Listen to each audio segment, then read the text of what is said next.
দিয়েছিলাম যে মা যেহেতু অপারেশনে যেতে চাইছিল না, আমার বন্ধু রাজু আমাকে খবর দিল যে এরকম সাপ্লিমেন্টের মাধ্যমে তোমার মা সুস্থ হতে পারে।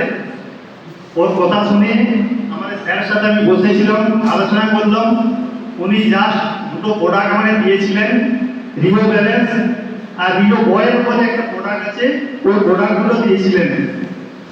ওই প্রোডাক্টটা চালু করেছিলাম, মা ব্যবহার করছিল, 1 মাস খেয়েছিল। 1 মাস খাওয়ার পরে মা যেটা সুস্থ বুঝতে পারলো যে আমার যন্ত্রণা যে ভাবটা ছিল, যন্ত্রণাটা আস্তে আস্তে কমে গেছিল, ফুলা ভাবটা কমে গেছিল। মা যখন নিজের মুখে বললো যে যন্ত্রণা ভাবটা কমেছে, ফুলা ভাবটা কমেছে, তখন আমি বললাম এটাকে কন্টিনিউ করো তুমি। 3 থেকে 6 মাস খেতে বলেছিল স্যাররা।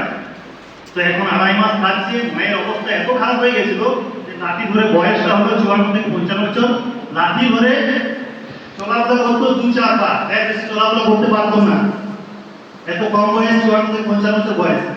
এই রিভো ব্যালেন্স আর বয়েল খেয়ে এখন যেটা চলছে টাইম 2 মাস 5 থেকে 6 দিন কন্টিনিউ চালাচ্ছে। এখন লাঠি ছেড়ে দিয়েছে।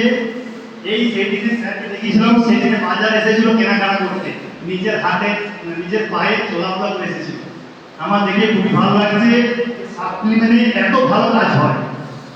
এর জন্য আমি স্যারকে ধন্যবাদ দেবো, আমার বন্ধুদের ধন্যবাদ দেবো।